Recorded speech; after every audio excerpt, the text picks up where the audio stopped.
Hi there, my name is David Batsoffen and I host a travel blog called Travel and Things. Many years ago, when I was but a budding writer, I was very kindly welcomed into a particular newspaper by the then editor of the travel section. I have tracked her down all the way to Miami, Florida. And Carol Lazar joins me today for In Conversation with. Carol, how are you doing? Thank you, David. I'm doing very well under the circumstances. Coronavirus, a lunatic president, otherwise fine. You haven't had an opportunity to interview him yet, have you? I haven't had, no, God forbid, I would run 1,000 miles. I would rather go and live in Kamchatka than be anywhere near him. Carol, take us. Your journey has been quite a convoluted one. I mean, you find yourself in Miami now, but let's go back. A question that I like to start off these chats with to all my guests has been, tell me about Carol in matric. What was she like and what did she want to do? She was hopeless. She'd come from England. She couldn't do Afrikaans. She'd never done Afrikaans. She had to write Afrikaans for matric. She passed everything, not brilliantly, but actually quite well. And she failed matric, so then at least she failed Afrikaans. So she had to go and do a special, but I had to do a special exam and my coach at the time was Saatchi Goldblatt. Saatchi Goldblatt was Langenhoven's secretary, and she taught me Afrikaans, and she gave me all the words. I mean, my Afrikaans was that bad that, I'd write down the Afrikaans for Jersey, and I'd put Jersey instead of trou, that kind of thing. Anyway, I got through matric, and then I went to UCT, University of Cape Town. But I always wrote in between, and I tried to get things published. What else would you like to know? So was that your dream, to be a writer or to be an editor at a newspaper? No, I'd thought of doing medicine because my parents were doctors, and my father said, if you want to do medicine, I'll break your legs. Well, he could have, because he was a doctor, so he could have broken your legs and then fixed them. Yeah, no, he said don't. He said, but the other thing was my maths was not good. You had to get a first for mathematics, and my maths, I got a C or something. You had to get an A, whatever it was, my maths was poor. my other skills, my languages, everything else was fine, but maths was lousy. As an editor, when you read stuff now, Carol, can I ask you to sit back a little bit, because you're sitting right into the camera and all I can see is your mouth and nose. Oh. There we go. That's a bit better. A little bit forward, a little bit forward, a little bit forward. There we go. Now at least I can see you. You do what my father-in-law does. He tends to do this when he's talking to me. I'm sorry. But in our generation, we were last century. We don't know how these things work terribly well. We didn't even know what a cordless phone was until the 70s. Yeah. My question was going to be, as an ex-editor and somebody who's involved in language, when you read stuff now, do you read it with an editor's eye? Do you correct grammar on Facebook? Do you chastise people for apostrophe S's when they don't use them correctly on a Facebook post? No, not at all. It's too tedious. No. And because people have different rules today, all the things we were taught, it's totally different. You start excuse me, in America, it's a different language, English. It's spelled differently, it's pronounced differently. I can't understand what they're saying half the time. Well, you're so far down south, y'all is actually a word down there. Well, I mean, the best thing about living in America is that it doesn't happen often unless they're sort of thick Republicans. Well, I mustn't be rude, but anyway. And then you can actually smile at them and swear beautifully in Afrikaans, and they have no idea what you're saying. My late husband, Rob died. We were married for 52 years. We used to have a lot of fun. you know, so I'd say to him, yes, dis 'n lelike stuk stront. Excuse me. and he'd say, yeah, you know, and people had no idea what we were saying. And if you say that with a lovely smile on your face, they'd probably Yes. say, thank you and you're welcome. Yes, absolutely. And have a good day. Or you say to them, excuse me, all the things which I would never, I mean, sorry, I'm not being very polite. No, it's quite all right. That's the beauty of this particular platform and in conversation with, there are no rules for this Good. type of chat. We're not on terrestrial radio, but sometimes you have to be careful, Carol, because I remember being in Mauritius some years ago and we're part of a press junket, and one of the ladies was looking for a particular shirt. I think it was a Liverpool or a Manchester United shirt. And I said to her in Afrikaans, she was looking for a knockoff, not the original. And I said to her in Afrikaans, have you found the shirt that you're looking for? And before she could answer me, the Mauritian stall holder answered me in perfect Afrikaans. He said to me, what shirt are you looking for? Yes. And I was so taken aback. And I said to him, and the Afrikaans? He said, if you know your demographic, you've got to learn the language. Yeah. And he said, you'll be amazed. You'll be amazed how many people I catch out like this. Absolutely. No, absolutely. I mean, that's happened to me in New York on this, you know, when you're on a subway and it can be very, well, before Corona, it used to be very, very crowded. And, you know, my daughter, I'd be with my daughter and I'd say, maar dat jy die mense hier, dit stink 'n bietjie, jy weet julle. And then I'd hear someone saying back in Afrikaans, well, you know, you don't smell so fragrant yourself. One has to be very No, I think the thing, yes, all over. In fact, we're all over the world. Yeah. I think the one thing about traveling is one's always got to be polite. Yeah.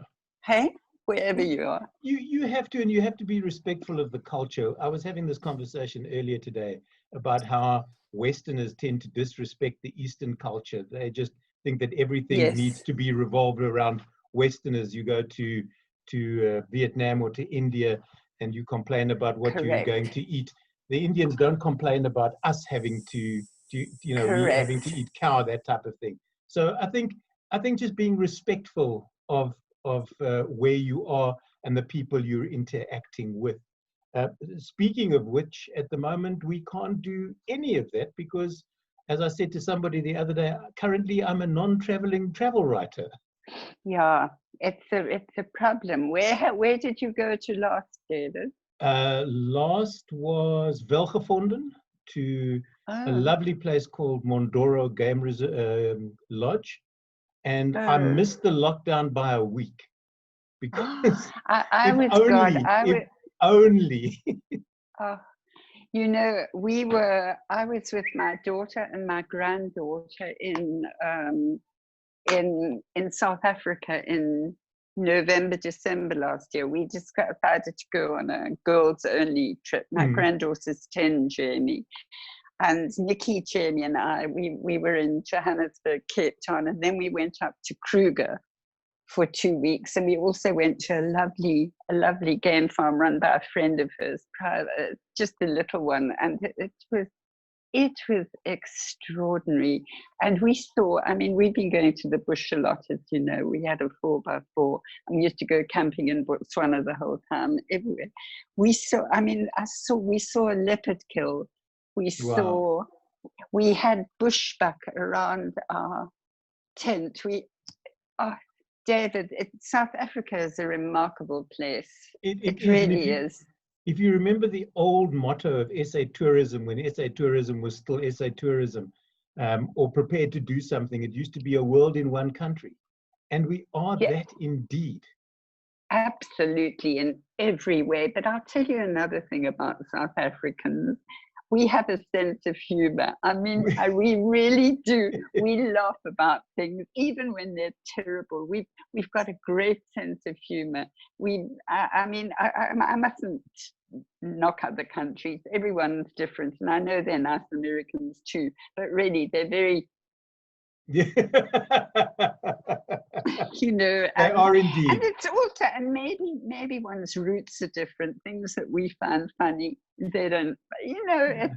But also when it comes to travel, firstly, I have to tell everybody that as a travel writer, when I was able to travel, my goal was, although you can have 23 kilos of luggage, my goal was to get down to below 10 kilos. The closest I've got is 11. And I always hark back to Carol Lazar because she taught me how to pack. Take everything you want, put it on the bed, halve it. Put it in the suitcase, take out half.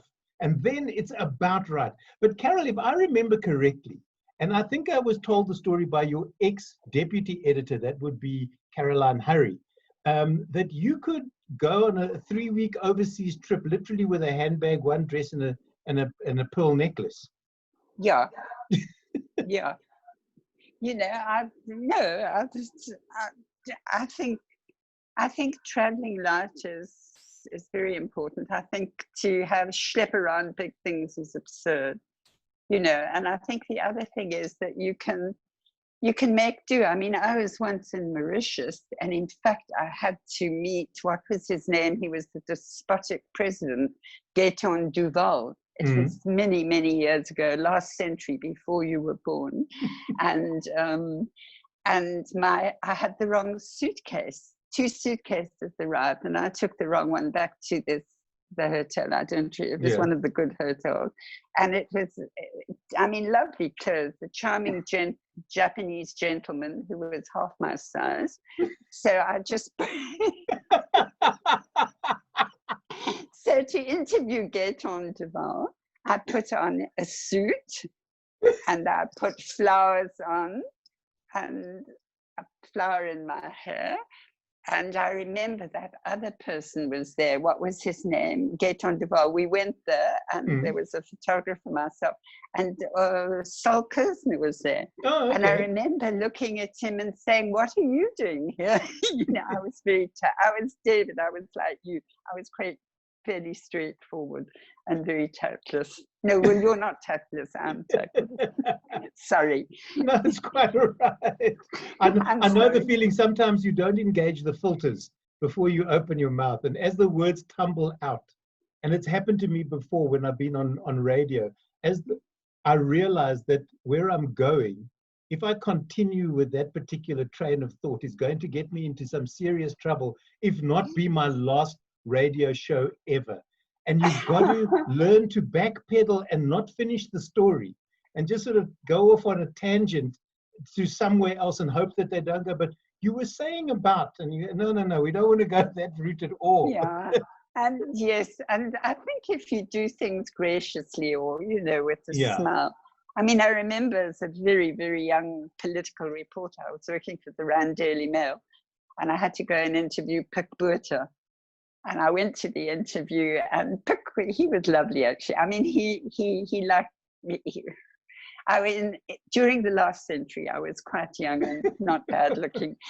And I got to him, and, you know, it was my first, I think, one of my first political interviews. And he looked at me, and then he said to me, "You've forgotten my name, haven't you?"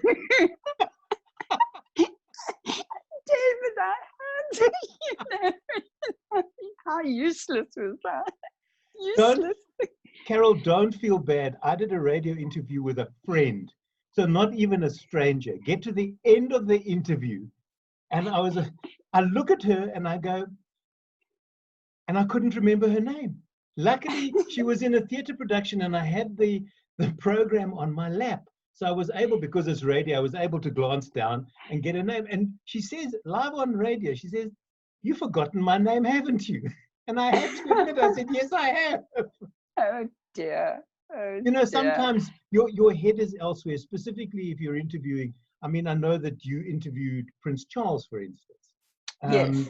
Now, what was that experience like? Was it just like It was anybody else, or was there all sorts of protocols involved? it was lovely. We were at Powers Castle, our little South African. We were in groups. There were about, I can't remember, 80 or 90 journalists, and I think we were 3 from South Africa.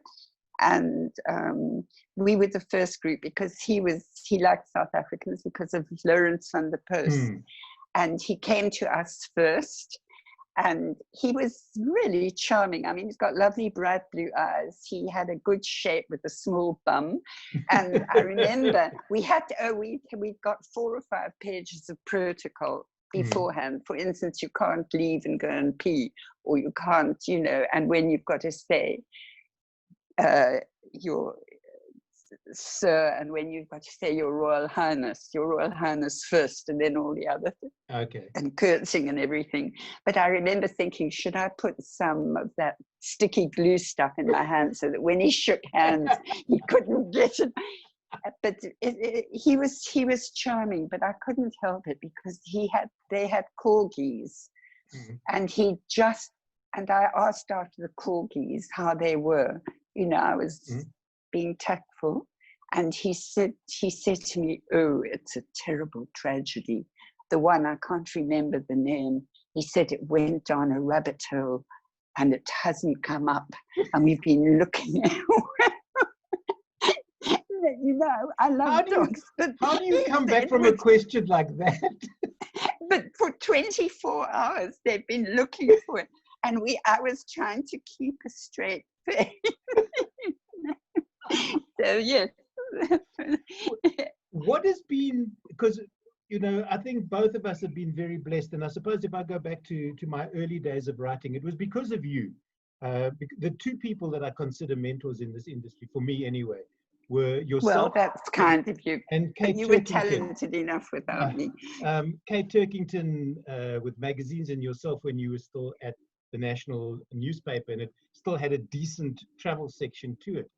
But have you had good and bad, and what would be your 2 extremes of those? What comes to mind as your best and worst interviews, where you've left the interview and torn up your notes, or just pushed wipe on the recorder?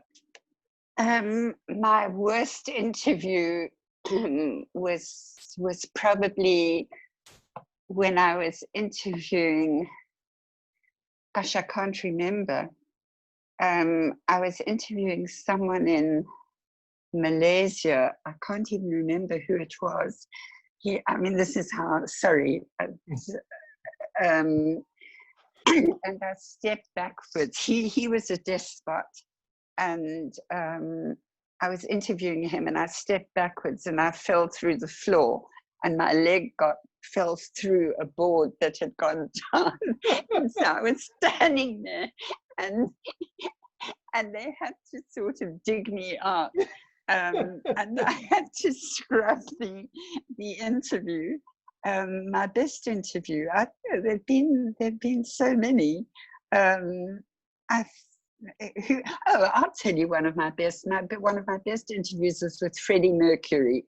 It wasn't travel. Okay. Freddie Mercury, Freddie Mercury. Yeah. He was lovely, and he was bright, and he was funny, and he was just great. And those are interviews I'm proud of, because, and maybe one of my worst interviews was with lovely Wilbur Smith. I was very young. It was one of my first interviews, and I went to interview him must have been in Cape Town. I can't remember which wife he was on. It was maybe Danielle Steele. And I remember, putting my foot into it and asking him. I can't even remember what the question was, but it was abominable. And he was very, very charming. And then afterwards he said, I can see you're a new reporter. Oh, thank you very much.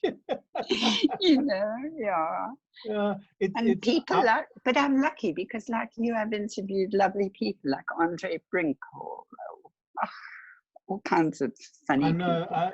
When I look back at the people that I have been lucky enough to interview, good, bad, or indifferent, they've all added something to the tapestry of my interviewing career. I mean, if I think there was a particular woman, and should I mention Sarah Brightman by name? Yes, I'll mention her by name. She was probably the most terrifyingly bad interview I've ever done. And you as a reporter will know this, that it's very difficult to answer an open-ended question with either a yes or a no. And she managed to do exactly that. I did my 20 minutes with her because I thought that was respectful, got up and pushed delete as I walked away. I never listened to the interview. It was terrifyingly bad. She was not generous of spirit, and she wasn't giving as an interviewee, which is hard. And then on the other end of the scale, Alan Hale, the last surviving member of the Stander gang, I interviewed him on more than one occasion, and what a fun man to talk to. I mean, he told me things that didn't appear in the movie. He was such an amazing man. David. Yeah. I think one of my best, in fact, if I think about it now, was with the Archbishop Tutu. He's the only one I've not interviewed. I stayed with him, not for a week. I went to stay with him for several days. Leah was overseas. It was a long time ago, he'd been made Archbishop of the Anglican Church, or whatever it was. And Peter Magubani, Peter's my daughter's godfather, Nikki's godfather. And Peter organized the interview. And I remember going along to meet him, and it was Yom Kippur, actually, the Jewish Day of Atonement. And we met, and then he said, "Let us play Carol." And so he put his eyes down, and I sat, and he said something very, and then he said, "You don't shut your eyes when you pray." So I said, "Bishop, Jews pray with their heart, not with their eyes." And he said, "I like that." He said, "I like that." We stayed together in his tiny house in Soweto. He was unbelievable. He loved classical music. He'd go running. We'd wake up at 5 and he'd do push-ups on a bar in his tiny kitchen. We'd run around Soweto together. I went to church. Well, I had been to church a few times before, but, and it, 4, 5, 6 times a day with him. An absolute gentleman. I remember he said to my husband when Robin dropped me, and Rob was worried, Rob, he said, "Don't worry." He put his arm around me, and I mean, she's short, he's tiny, and Rob was tall, and he said to me, "I will look after your little wife." He said to Robin, just an absolute. I remember why I went. He just won the Nobel Prize, and I said to him, "Bishop, where's the Nobel?" And a few weeks before, the younger Kennedy, been with him. And I said to him, "Where's your Nobel Prize?" He said, "Oh, it's in a drawer there." So I went into this tiny bedroom, and there was a small chest of drawers, and I was looking through it, and I promise you, there was Woolworths underwear, because people were saying, "Oh, he buys Gucci and Schmoochie and Poochie," and there was Woolies, I knew from my family, Woolies underwear, and there in a little box was the Nobel Prize. A gentleman, an absolute gentleman, charming. That was, I think, one of the most resounding interviews. And then when I sort of came out to see him every now and again. And Madiba, I went to interview Winnie Mandela, and she was 2 hours there because Peter and I were doing the book on her. And Nelson Mandela came to the door, and he was wearing a paisley dressing gown that the same one my father used to wear. And he said, "Please come in." And we sat with him for 2 hours. It was wonderful. He was the most wonderful man, a guy that I worked with, lived close by. And I don't know what warranted it, but one Sunday afternoon, there was a knock on Mike's door. And there was a bodyguard going, "Are you home?" type of thing. And Mike said, "Yes, why?" He said, "We have a guest for you." And he stepped back, and Madiba stepped up and said, "Michael, I have come to have tea with you." And he just walked in, and they sat, I've seen the pictures, and they had tea together, and then he got up and left. Incredible. I first met him when he came to the Star. Richard Steen he was a wonderful editor. Richard Steen was the editor, and I was a senior editor. And we used to have senior editors for a lunch on, I don't remember what day it was. And Madiba came and he had lunch. And I remember I was introduced to him, and he said to me, Carol, you know, and I, you know, I was, and he said, I read you every week in your column, every week in prison. You made me laugh. Wow. And I thought, what a gentleman. He said, yes.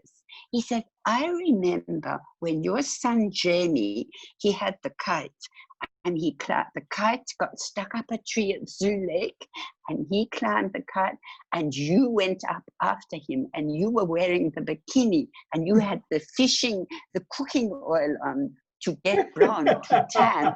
And he said the fireman came to fetch you too, and you slipped out of the fireman's. The one thing, and I was amazed. He'd actually read the column.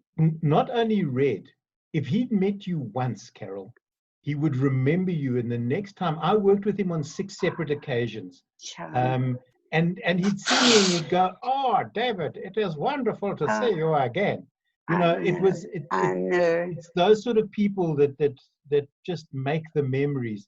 But on a different tack altogether, as being editor of the Star Travel section, did you have a favorite travel destination?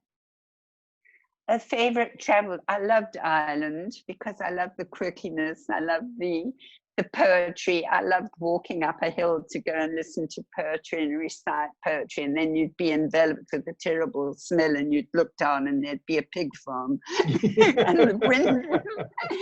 I loved the going into pubs and people reciting poetry and drinking and saying, oh, you want to be having a drink to have some more poetry, not to let your juices spill.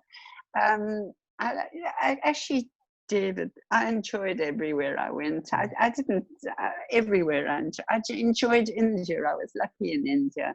I loved Egypt. I loved, actually, the one I least like is where I'm living now. So what took you to America? Why didn't you go and live in India? Because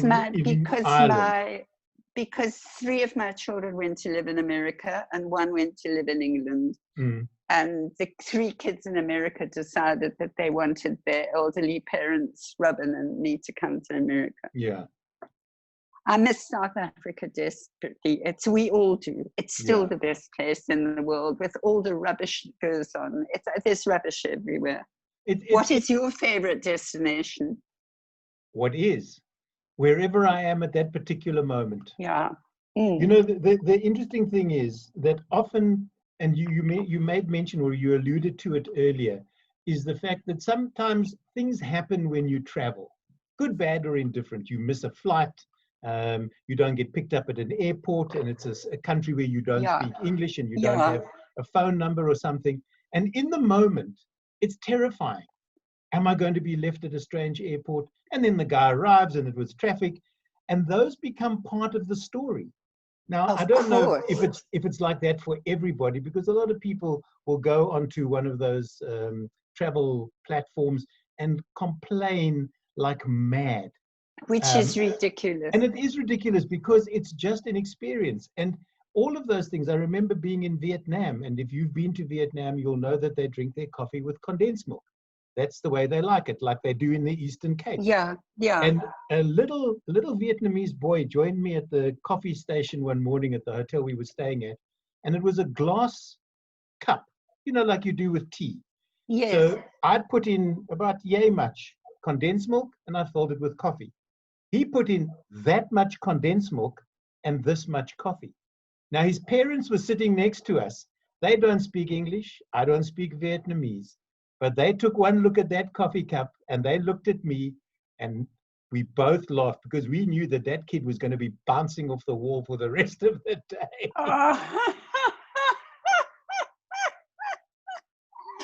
Oh, amazing. They also, that particular hotel was the only time that I saw an English word misspelt at breakfast. It was meant to be crab meat, and they'd spelled crap meat. But they saw me taking a picture So I went over to my wife to tell her about it. And by the time Yes. she'd gone back, they'd removed the label. They were Oh. very proactive. Oh, God.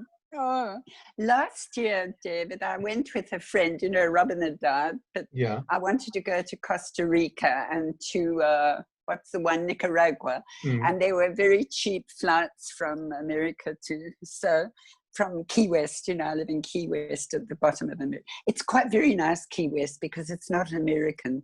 It's Jimmy Buffett country. It's Jimmy Buffett, and there are lots of Cubans, and it's funky and it's interesting, and it's got a very strong arts and music culture and literary culture. You know, Ernest Hemingway, I mean, Shel Silverstein. Anyway, Judy Blume lives here. So off I go with Costa Rica with my friend Robin Robinson.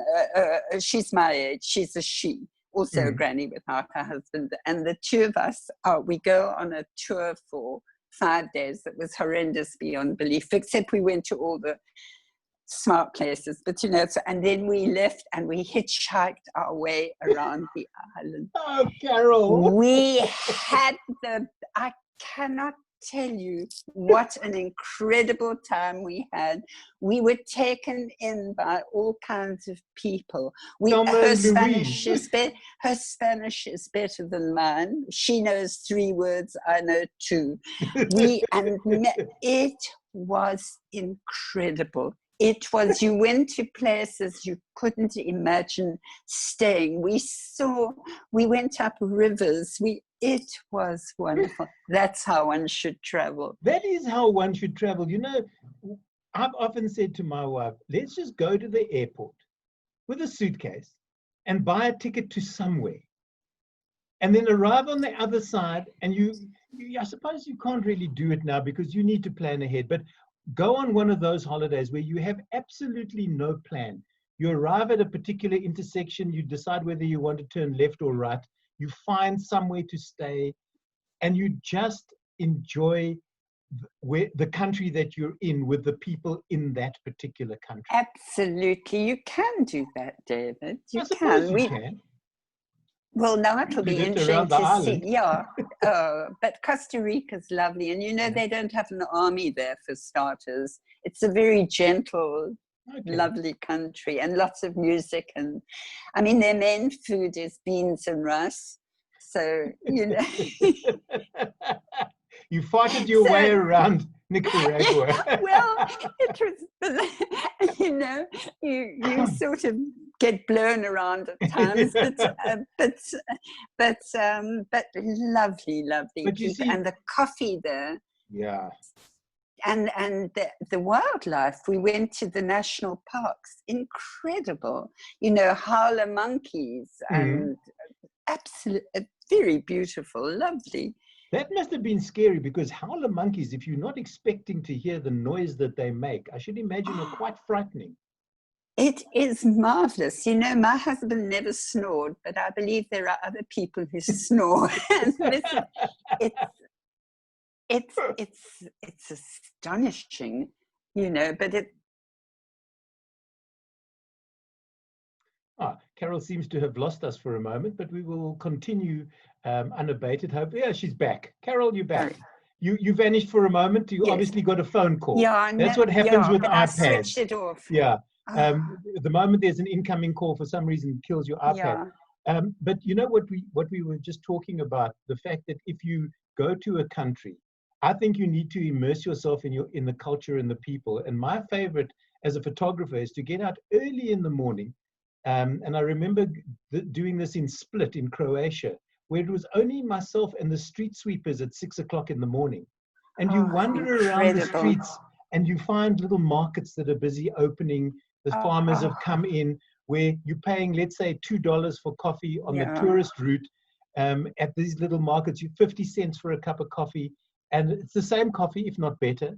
But you can sit and talk to the locals and hear their side of the story. And so you get imbibed with the... Well, this is it. Yeah. As a travel writer, even not even as a travel writer, as somebody who is traveling, you need to take those opportunities and to seize them. Going in and out of a hotel, thank you very much. I agree with restaurants, I'd rather eat with the locals. Sit on I a agree pavement, with you. sit on a pavement and eat street food with people you've never met, food you've never David, tasted before. 100% right.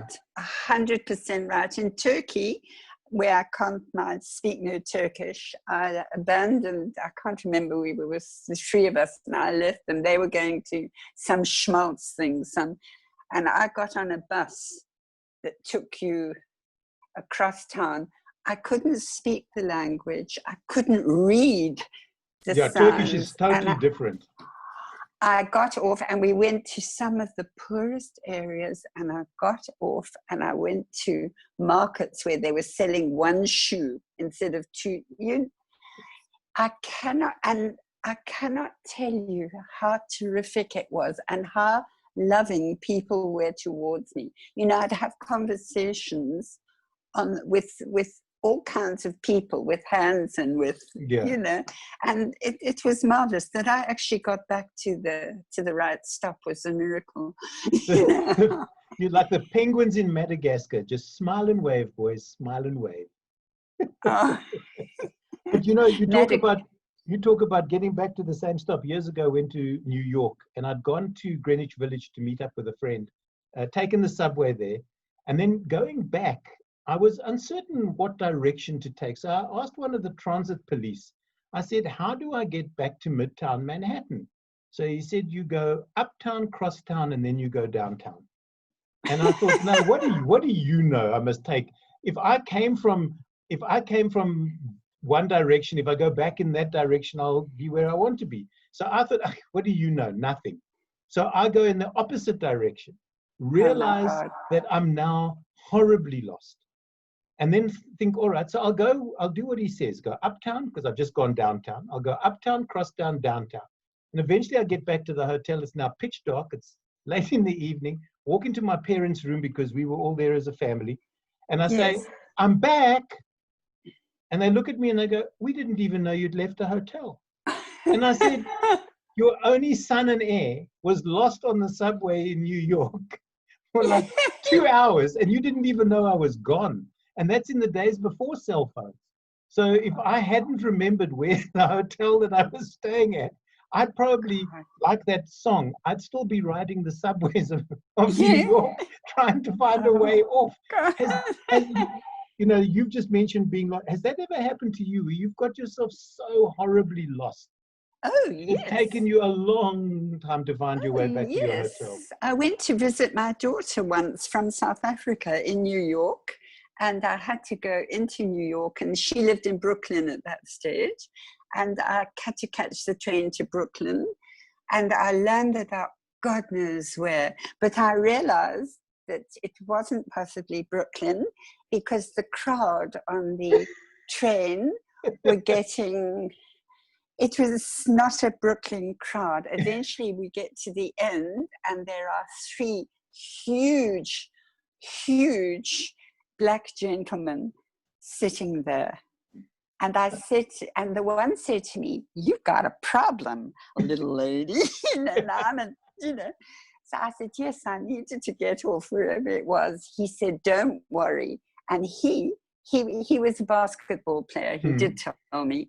He was charming. He insisted on getting on a train with me, sitting with me the whole way to, I don't know, Midtown something, taking me off and then sticking me on another train and then saying 5 stations, you get off in 5 stations. Wow. Charming, just people, you know. Again, David, people that make the story for you.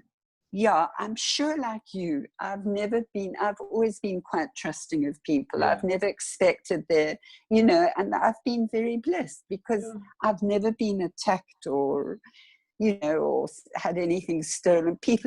I've only found kindness, even in the most remote places.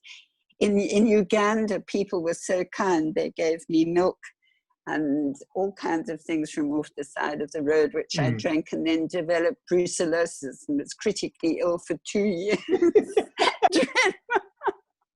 Don't drink the water, Carol. Don't drink the water. No, it wasn't pasteurized, but what did I know? I took my wife last year. Well, I didn't take her. We went together. She went to a conference and I I schlepped along with to Rwanda, because she'd heard me Yeah. rave about Rwanda. And Oh. she'd sort of said, yeah, Rwanda.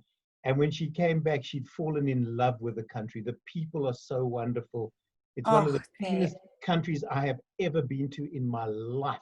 And one of the most polite and the safest African country I have ever visited. If you've not been, put it on a list, Carol. Yes, no, I've been to Uganda, never got into Rwanda. Okay. But Tanzania, Kenya, you know, I love Africa. And I went up to, what was it, right at the top, where the, what is it called? That's Carthage. Where's Carthage? Egypt. Sorry? Egypt? No. No.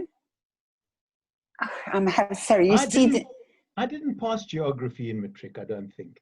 I don't remember anyway. It's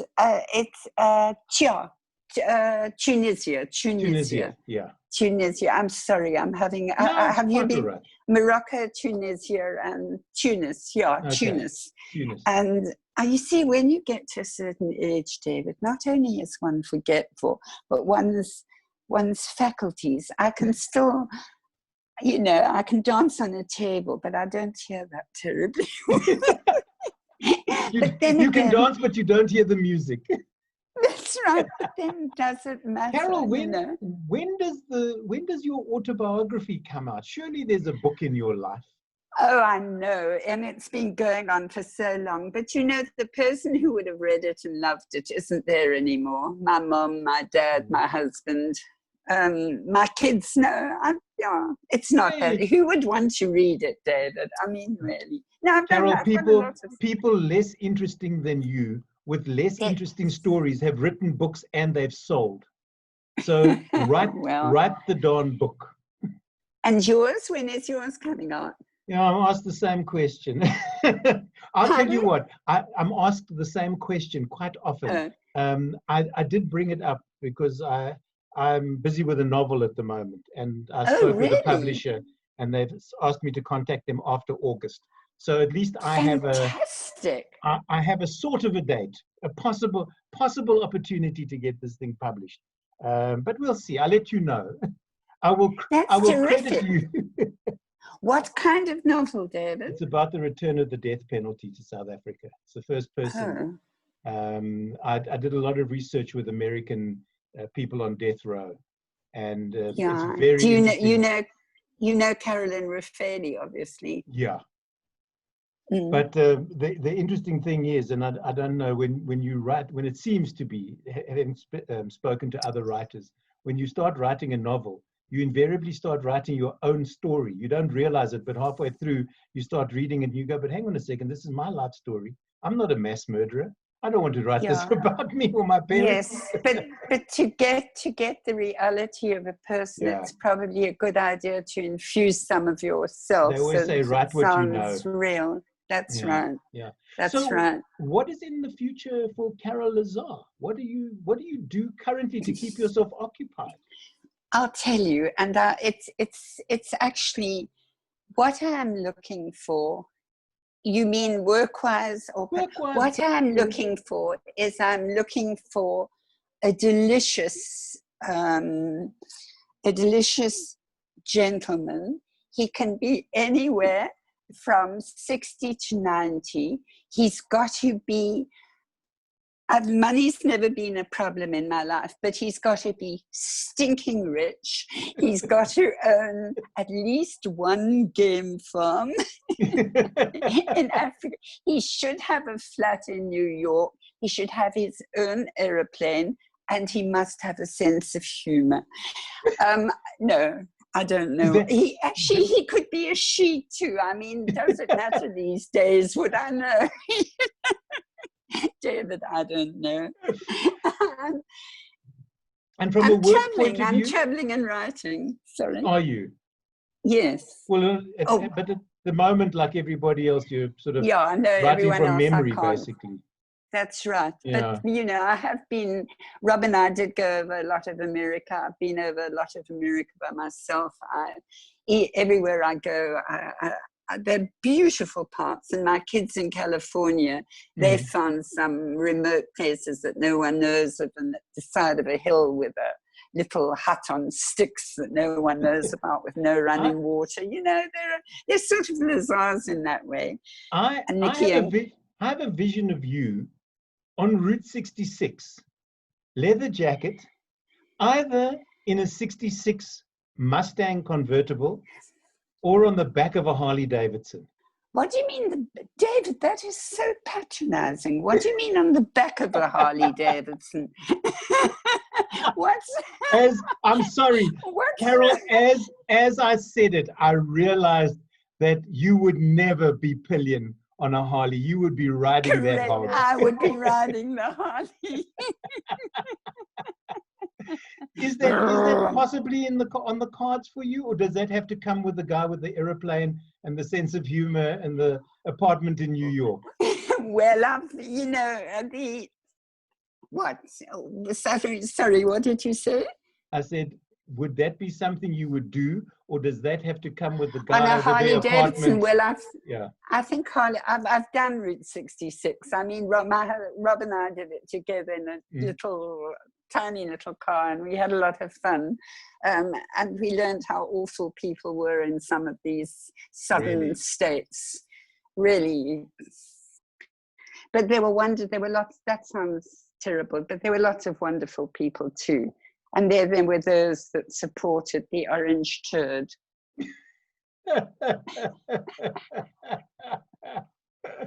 Yes, but they get what they voted for. Let's leave it at that. Sometimes you just have to worry about those southern states. Carol, it's been an absolute wonderful time chatting with you and catching up after so long. For those of you who have sort of skipped this whole conversation, more fool you. You go back to the start and watch it all over again. I've been in conversation with Carol Lazar. Carol, once again, thank you so much for being a guest. Thank you so much. And if it's just one thing, your pics are fantastic. You're an outstanding photographer besides being an outstanding writer and broadcaster. Thank you so very much. You take care. All the best. You too. Stay safe.